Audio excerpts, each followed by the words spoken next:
ओम शांति। आज साकार महावाक्य 14/3/2026। मधुर संतानगण एकमात्र बाबा ही नंबर 1 अभिनेता अटंती, जी कि पतित मानक पावन करिवार अभिनय करुछंती। बाबांक भली अभिनय केही भी करिपारिबे नाही। प्रश्न, सन्यासी मानकर जोग शारीरिक जोग अटे, आत्मिक जोग केवल बाबा ही शिखाई थांती किपरि? उत्तर, सन्यासी माने ब्रह्म तत्व सहित जोग लगाइबा शिखाई थांती, तेबे ताहा तो रहिबार स्थान, तेणु ताहा शारीरिक जोग होइगला। तत्व को तो सुप्रीम परम कहा जाए नहीं। तुमे माने सुप्रीम आत्मा को सहित जोग लगाउछ, तेणु तुमर जोग रुहानी आत्मिक जोग अटे।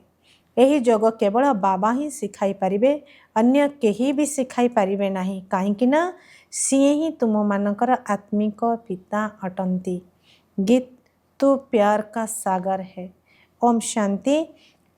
पिला माने बहुत लोक ओम शांति कहउछंती, अर्थात से माने निज आत्मार परिचय दउछंती, किंतु निजे ताहा बुझी पारु नाहंती।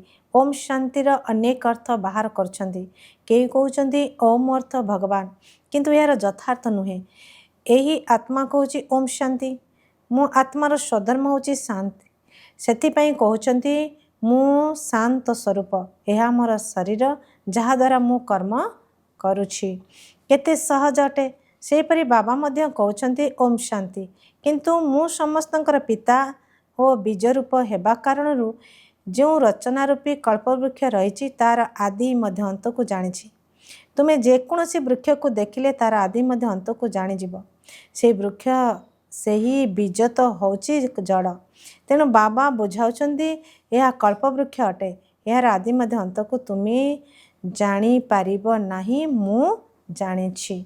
मते ज्ञानर सागर बोली कहउछंती, मु तुमको आदि मध्य अंतर रहस्य बुझाउछि। एही नाटक जहा को तुमे ड्रामा बोली कहउछ, तार तुम अभिनेता अट।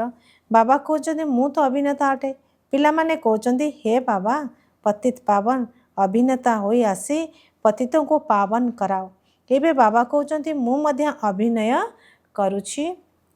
मोर संगम समय ही अभिनय रही, मोर शरीर मध्य नहीं। मु ए शरीर द्वारा अभिनय करुछि। मोर नाम हैला शिव।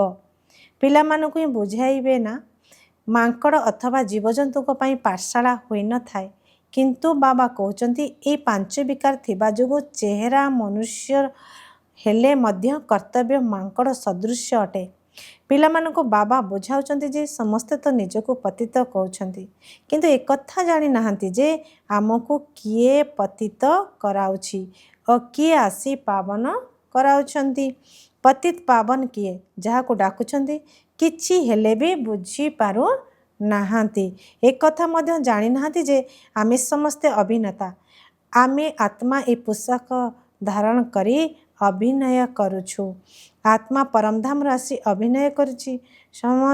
समस्त खेल भारत को नहीं तैयारी होइछि।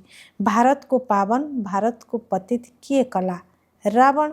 गायन मध्य करुछंती हे रावण रो राज्य तो लंकारे थिला। बाबा आमको बेहद रूपको नहीं जाउछंती। हे पिला माने, ये सारा सृष्टि बेहद रे एक टापू अटे, तो ताहा छोट भूखंड जहाँ को लंका कहा जाउछि। ए बेहद टापुरे रावण राज्य रहिछि। प्रथम राम राज्य थिला, एबे रावण राज्य चलीछि। पिला माने कहउछंती बाबा राम राज्य केउंठी थिला? बाबा कहउछंती पिला माने ताहा तो एइठारे ही थिला ना, जहाँ को समस्ते चाहुछंती। तुमे भारतवासी आदि सनातन देवी देवता धर्मर अट, हिंदू धर्मर नुह। मधुर गेल्हा संतान माने तुमे ही प्रथम भारतर थिल। तुमको सत्यजुगर राज्य किए देइथिले? निश्चय स्वर्ग स्थापन कर ईश्वरीय पिता ही यही वर्षा बा संपत्ति देवे। बाबा बुझाउछंती केतेक आत्मा अन्य धर्म को परिवर्तित होई जाइछंती।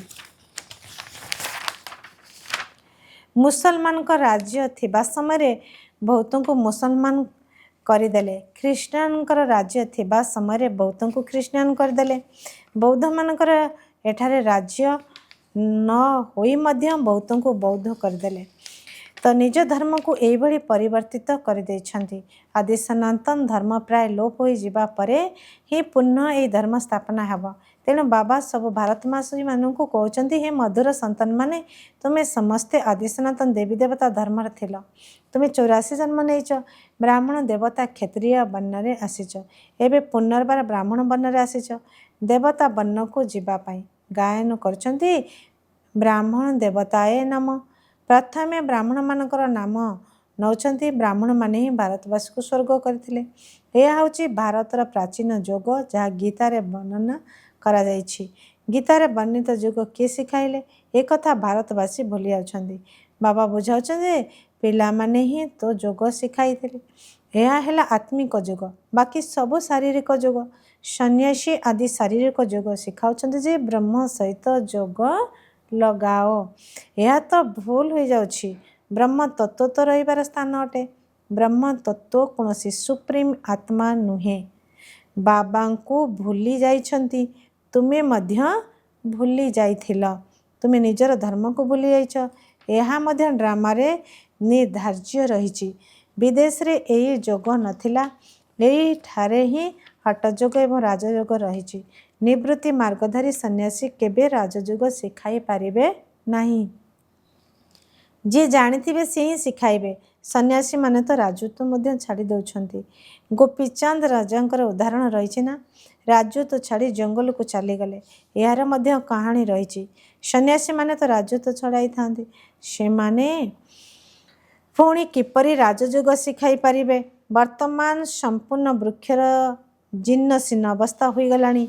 एबे उपुड़ी जीव। कौनसी वृक्ष जीर्णशीर्ण होगले शेष में ताको हाणिबा को पड़ी थाए। सेहीपरि ए मनुष्य सृष्टि रूपी वृक्ष मध्य तम प्रधान हो जाइछि। एथिरे कौनसी शक्ति ही नहीं। यह निश्चय विनाश हब। किंतु यह पूर्वरु एठारे आदि सनातन देवी देवता धर्म स्थापना करने को पड़िबो। सत्य जुग रे कई दुर्गति प्राप्त आत्मा रहिबे नाही। एमाने विदेश रे जाई जोग शिखाउछंती किंतु ताहा होची हठ जोग। ज्ञान बिल्कुल नहीं। अनेक प्रकार हठ जोग रही। यह हूँ राजयोग। यह को आत्मिक जोग कह जाउची। से सब होची शारीरिक जोग। मनुष्य मनुष्य को शिखाउछंती। बाबा संतान मान को बुझाउछंती जे मु तुमको थरे मात्र ही राजयोग शिखाउची। आ कोनोसी कदाचित यह शिखाई पारिबे नहीं। आत्मिक पिता आत्मिक संतान मान को शिखाउछंती मामेकम अर्थात मते मने पकाइले तुमर सबु पाप धोई हुई जीव। हठयोगी केबे एपरी कहि पारिबे नहीं। बाबा आत्मा मान को बुझाउछंती। यह नुआ कथा अटे। बाबा तुमको एबे देही अभिमानी कराउछंती। बाबांकर देह नहीं। यहाँ शरीर मध्य आसी यहाँ नाम बदलाई दौरान। गृहस्थी माने जेतेबेले सन्यासी हो जाती सेतेबेले मरजिबा हो गले तो परे गृहस्थ आश्रम छाड़ी निवृत्ति मार्ग नहीं थांती। तेणु तुम्हें मध्य मरजिबा हेबा परे तुमर नाम बदली जाइछि। आरंभरू बाबा समस्तंकर नूतन नाम दौले। जेतेबेले आश्चर्य भाव शुणिले अन्य मानकु शुणाइले पुणी पलाइले।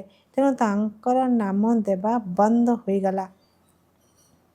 सेथिपई बाबा कहते जे मु नाम परिवर्तन करी पुणी छाड़ी चली जिबे तेबे नाम रखिबा फालतू हो जिवो।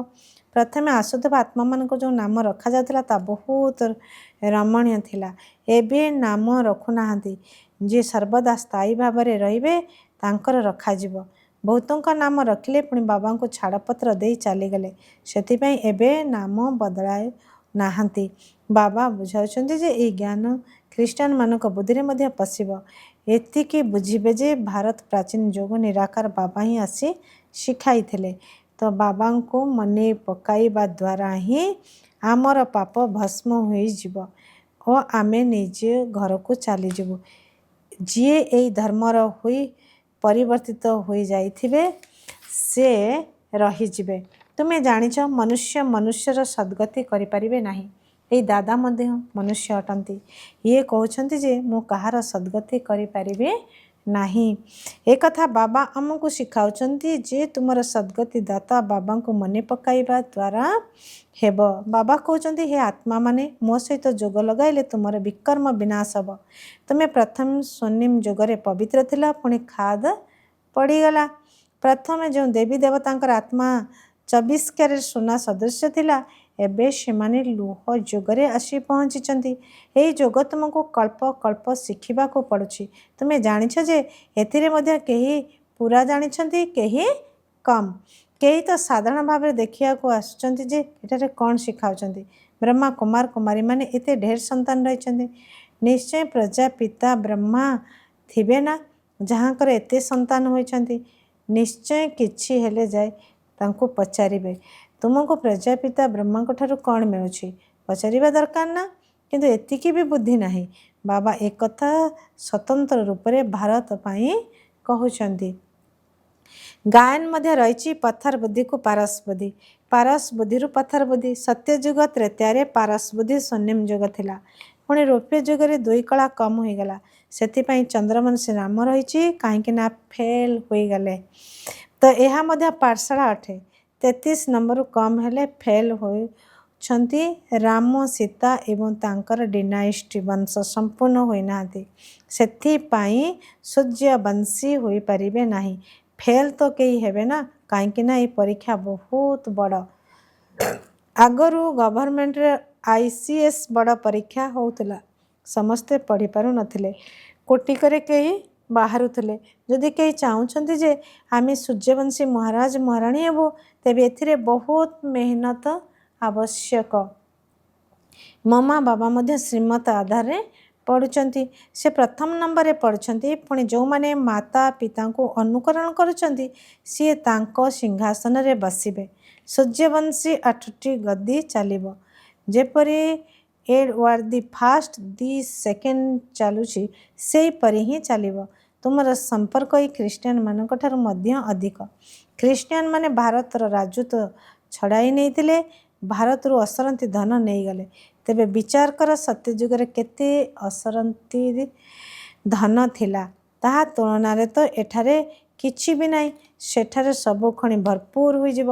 ଏବେ ତ ସବୁ ଜିନିଷର ଖଣି ଖାଲି ହୋଇଯାଇଛି। ପୁଣି ଚକ୍ରର ପୁନରାବୃତ୍ତି ହେଲେ ସବୁ ଖଣି ଭର୍ତ୍ତି ହୋଇଯିବ।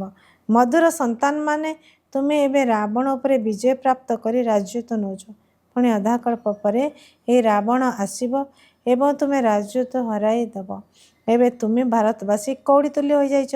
ମୁଁ ତୁମକୁ ହୀରା ତୁଲ୍ୟ କରାଇଥିଲି, ରାବଣ ତୁମକୁ କଉଡ଼ି ତୁଲ୍ୟ କରାଇ ଦେଇଛି। ବୁଝୁନାହାନ୍ତି ଯେ ଏହି ରାବଣ କେବେ ଆସିଥିଲା, ଆମେ କାହିଁକି ତାଙ୍କୁ ଜଳାଉଛୁ। କହୁଛନ୍ତି ଏହି ରାବଣ ତ ପରମ୍ପରାରୁ ଚାଲି ଆସୁଛି। ବାବା ବୁଝାଉଛନ୍ତି ଯେ ଅଧାକଳ୍ପ ପରେ ପୁନଃ ରାବଣ ରାଜ୍ୟ ଆରମ୍ଭ ହେଉଛି। ବିକାରୀ ହେବା କାରଣରୁ ନିଜକୁ ଦେବୀ ଦେବତା କହିପାରୁନାହାନ୍ତି। ବାସ୍ତବରେ ତୁମେ ଦେବୀ ଦେବତା ଧର୍ମର ଥିଲ। ତୁମ ପରି ସୁଖ ଆଉ କେହି ଦେଖି ନାହାନ୍ତି। ତ ସବୁଠାରୁ ଅଧିକ ଗରିବ ମଧ୍ୟ ତୁମେ ହୋଇଛ। ଅନ୍ୟ ଧର୍ମାବଲମ୍ବୀଙ୍କର ସଂଖ୍ୟା ପରେ ବୃଦ୍ଧି ହେଉଛି। ଖ୍ରୀଷ୍ଟ ଆସିବା ପରେ ବହୁତ କମ୍ ଆତ୍ମା ଥିଲେ। ସେମାନଙ୍କର ଅଧିକ ଅନୁଗାମୀ ହେଲେ ହିଁ ରାଜ୍ୟ କରିବେ। ତୁମକୁ ତ ପ୍ରଥମେ ରାଜତ୍ୱ ମିଳିଛି। ଏସବୁ ତ ଜ୍ଞାନର କଥା। ବାବା କହୁଛନ୍ତି, ହେ ଆତ୍ମାମାନେ, ମୋତେ ମନେ ପକାଅ। ଅଧାକଳ୍ପ ତୁମେ ଦେହ ଅଭିମାନୀ ହୋଇ ରହିଛ। ଏବେ ଦେହୀ ଅଭିମାନୀ ହୁଅ। ଘଡ଼ିକୁ ଘଡ଼ି ଏହା ଭୁଲି ଯାଉଛ, କାହିଁକି ନା ଅଧାକଳ୍ପର ପାପ ରହିଛି। ବର୍ତ୍ତମାନ ତୁମେ ବ୍ରାହ୍ମଣ ହେଉଛ ଚୋଟି, ତୁମେ ସବୁଠାରୁ ଶ୍ରେଷ୍ଠ ଅଟ। ସନ୍ନ୍ୟାସୀ ବ୍ରହ୍ମ ସହିତ ଯୋଗ ଲଗାଉଛନ୍ତି, କିନ୍ତୁ ଏହାଦ୍ୱାରା ବିକର୍ମ ବିନାଶ ହେବ ନାହିଁ। ପ୍ରତ୍ୟେକକୁ ସତ୍ୱ ରଜ ତମ ଦେଇ ନିଶ୍ଚିନ୍ତ ଗତି କରିବାକୁ ପଡ଼ିବ। ମଝିରେ କେହି ହେଲେ ଘରକୁ ଫେରି ଯାଇପାରିବେ ନାହିଁ। ତ ସମସ୍ତେ ତମ ପ୍ରଧାନ ହୋଇଗଲା ପରେ ବାବା ଆସି ସମସ୍ତଙ୍କୁ ସତ ପ୍ରଦାନ କରାଉଛନ୍ତି। ଅର୍ଥାତ୍ ସମସ୍ତଙ୍କର ଜ୍ୟୋତି ଜାଗୃତ ହୋଇଯାଉଛି। ପ୍ରତ୍ୟେକ ଆତ୍ମାକୁ ନିଜସ୍ୱ ଅଭିନୟ ମିଳିଛି। ତୁମେ ହିରୋ ହିରୋଇନ ପାର୍ଟଧାରୀ ଅଟ। ତୁମେ ଭାରତବାସୀ ସବୁଠାରୁ ଶ୍ରେଷ୍ଠ ଅଟ, ଯିଏକି ରାଜ୍ୟ ନେଇ ପୁଣି ହରାଉଛି। ଆଉ କେହି ରାଜ୍ୟ ନେଉନାହାନ୍ତି। ସେମାନେ ବାହୁବଳ ଦ୍ୱାରା ରାଜ୍ୟ ନେଉଛନ୍ତି। ବାବା ବୁଝାଉଛନ୍ତି ଯେ ବିଶ୍ୱର ମାଲିକ ଥିଲେ ସେ ହିଁ ହେବେ। ତେଣୁ ବାସ୍ତବ ରାଜଯୋଗ ବାବାଙ୍କ ବ୍ୟତୀତ କେହି ଶିଖାଇ ପାରିବେ ନାହିଁ। ଯାହା ଶିଖାଉଛନ୍ତି ତାହା ଅଯଥାର୍ଥ ଯୋଗ ଅଟେ। ଘରକୁ ତ କେହି ହେଲେ ଫେରି ଯାଇପାରିବେ ନାହିଁ। ବର୍ତ୍ତମାନ ଅନ୍ତ ସମୟ। ସମସ୍ତେ ଦୁଃଖରୁ ମୁକ୍ତ ହେଉଛନ୍ତି, ପୁଣି କ୍ରମାନ୍ୱୟରେ ଆସିବେ। ପ୍ରଥମେ ସୁଖ ପରେ ଦୁଃଖ ଦେଖିବାକୁ ପଡ଼ିବ। ଏସବୁ ବୁଝିବାର କଥା ଅଟେ। କୁହାଯାଏ, ହାତରେ କାମ କର, ହୃଦୟରେ ପ୍ରଭୁକୁ ସ୍ମରଣ କର। काम करिचाल एवं बुद्धिजुग बाबा सहित रहू। तुमे आत्मा माने जड़े प्रेमिकंकर प्रेमिका अट। वर्तमान से प्रेमिक आछंती सबु आत्मा मान को गोल गोल फूल भली पवित्र करी नहीं जिबे। तो अविनाशी प्रियतम और प्रियतमा अटंती कहते मु समस्त को नहीं जीवी पुणी पुरुषार्थ क्रमानुसार जाई पद पाइबे। तो भले गृहस्तर रुह पिला को संभाल। हे आत्मा तुमर हृदय बाबा आड़ को रहू यही अभ्यास करी चल। पिला माने जानिछंती एबे आमे बाबा को मने पकेबा द्वारा स्वर्गवासी होचु। छात्र माने तो बहुत खुशी रहिबा उचित। यह तो बहुत सहज अटे। ड्रामा अनुसार समस्त को रास्ता बताइबा को हेबो। कहा सहित जुक्ति तर्क करिबार आवश्यकता नहीं। एबे तुम बुद्धि रे समस्त ज्ञान आसीगलानी। मनुष्य रोगरु मुक्त हेले धन्यवाद देई थांती। एठार तो सारा दुनिया रोगी अटे।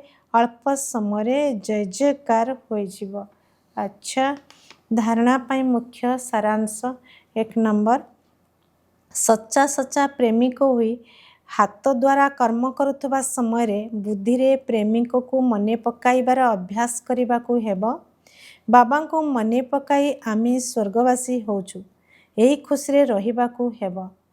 2 नंबर सूर्यवंशी कुलर सिंहासन अधिकारी हेबा पाई माता पिता को पूरा पूरा अनुकरण करने को हेब। बाबा भली नॉलेजफुल अर्थात ज्ञानवान हुई समस्त को रास्ता बताइबा को हेब। वरदान मुकुट एवं तिलक को धारण करी बापदादांकर सहयोगी होउथबा हृदय सिंहासन अधिकारी भव। जेतेबेले केही भी सिंहासन उपरे बसी थांती सेतेबेले तिलक एवं मुकुट तांकर प्रतीक होइथाए। सेही परे जो माने हृदय सिंहासन अधिकारी अटंती सेमानकर मस्तक रे सर्वदा अविनाशी आत्मार स्थितिर तिलक दूर ही चमकुथिबार देखा जाइथाए। सर्वात्मा का प्रति कल्याण शुभावना सेमानकर नयन रे एवं मुखमंडल देखा जाइथाए। सेमानकर संकल्प वचन एवं कर्म बाबा समान होइथाए।